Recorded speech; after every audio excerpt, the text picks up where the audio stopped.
power of funding and how it can take a business from where it's at to where it wants to go. And without that funding, I mean, it's very difficult to create your dream business. You sure better be very profitable, better be able to just, live very frugally if you don't have funding in the meantime. But if you can get access to it, and the thing is, everybody can. Yeah. That's what we're going to talk about today.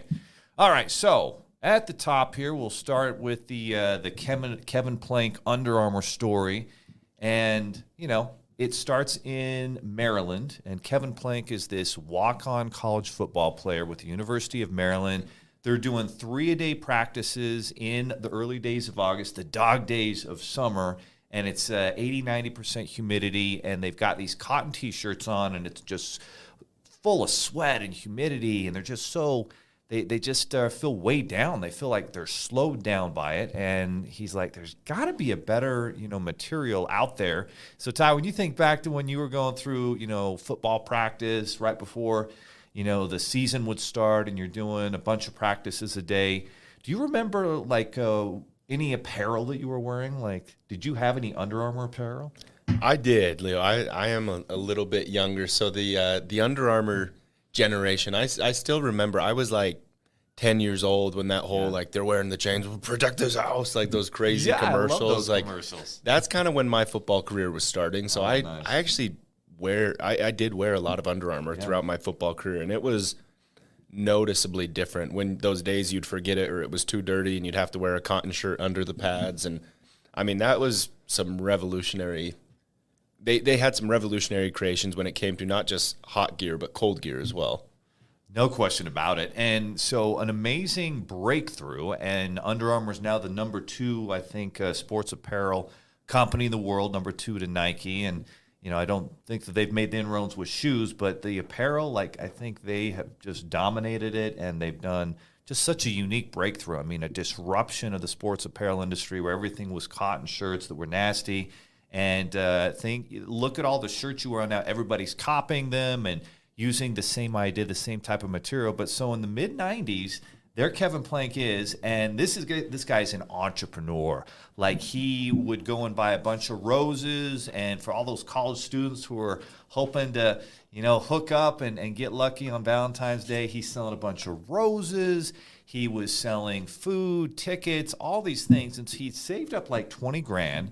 And when he has this idea in the middle of football practice, he starts to find out the right material, and he realizes he's going to need like $50,000 to really develop this material. And this is a different, this is 25, 30 years ago. And so, it's a lot more money with inflation and whatnot. And so he had built a good personal credit profile, and he secured 5 credit cards for about $40,000. And he made those payments. He got set up, I think, in the basement, I want to say, of his grandma's house, something like that. And took him like 9-12 months. Finally got his first sale with the Georgia Tech football team. Then he got some sales, I think, with the Atlanta Falcons. And then just one thing led to another. And he grew and he grew and he grew. But that initial funding story, that $40,000 in cards that he used, and, I think at the time, especially at the time, financial advisors and accountants who would probably never really build a really big successful business would have said that's a bad idea. You shouldn't go in debt to start a business. We talked about it last week. Mark Cuban says don't get a loan to start a business. And yet here's an example of Kevin Plank, $40,000 in credit cards, and he's now he is a billionaire. His company makes billions of dollars a year. They have made the world better for so many athletes. All of us, right? Anybody who works out, we have this Under Armour type material that even if it's not Under Armour, other competitors have copied it. Like, he really made the world a better place as an entrepreneur, and it started with that initial funding. Yeah, no, I actually prefer their golf shoes to Nike, to FootJoy, to some of these other big name brands. Really? And they're the main sponsor for Jordan Spieth. Like, they're really making a splash in the golf space too. Well, as someone who is making the commitment to get good at golf, or not lose 10 balls every 18 holes of golf this year, me. And Ty's an expert, so he's already given me some tips. We were at Topgolf yesterday and learning about how the grip is and all those things are. But that's good to know. So when I'm ready, then I'll get some Under Armour golf shoes. Get you some Jordan Spieth. Under Armour did not sponsor this show, by the way, but we love Kevin Plank's entrepreneurship story and his story about funding.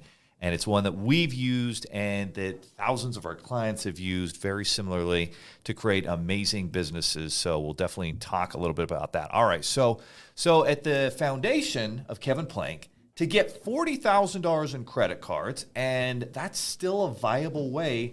Like, if you're not going that route, like, what other options are there if you're a brand new business owner in 2023? There's not a lot. I mean, truth be told, Leo, you go to the bank and you say, hey, I need a loan for my business. They say, great, let's see your financials. Well, I'm not in business yet. Okay, that's like a 14-year-old going to the bank and saying, I need an auto loan, right? There's nothing there to base it off of. It's not going to happen. So, you can go to the SBA, give them your very best shot as a pre-launch, pre-revenue business. You've got to have 20% down. Yep. You've got to have a really good, strong personal credit score. You've got to have a phenomenal proof of concept. It has to be in the right industry. And even then, less than 10% get that startup SBA loan. We're not talking about like a franchise. That's a little bit different scenario. A standard startup SBA loan is just very, very unrealistic. Very hard. You're not getting a business loan. You're not getting a business line of credit. So you've got a couple options. You can borrow money from a friend, family member, and kind of commingle things there. I don't know if I'd ever suggest that unless you really, really, really believe in what you're doing there. Or number two, you can leverage your personal credit and get a personal loan or personal credit cards. But there's no such thing as a 0% interest personal loan. There's not. I remember the first time I learned about the startup SBA loan, and we were pretty young in there trying to build the business funding marketplace we have. And there was this guy, really nice guy, and he had worked at this company, and he had built up his 401k to like $100,000, and that was what he needed to get this franchise off the ground. And it was not Starbucks, but it was a coffee shop type startup. And it was going to be in Ogden, just north of Salt Lake City. And just the nicest guy in the world. And he needed another $20,000, $30,000 in working capital, which we were able to get him with some 0% cards. But he got the $100,000 SBA loan. But the only reason he got it was because they took his $100,000 401k as collateral. And like, okay, yeah, if you don't pay the loan back, we'll just keep your 401k.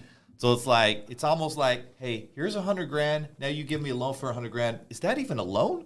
Yeah, that doesn't make a lot of sense. Not even a loan? I guess that is another way. You can liquidate an IRA or a 401k. We have teams that can do that, help you get it tax and penalty free. Now, not saying that's the best way, but that would be considered another option. No question.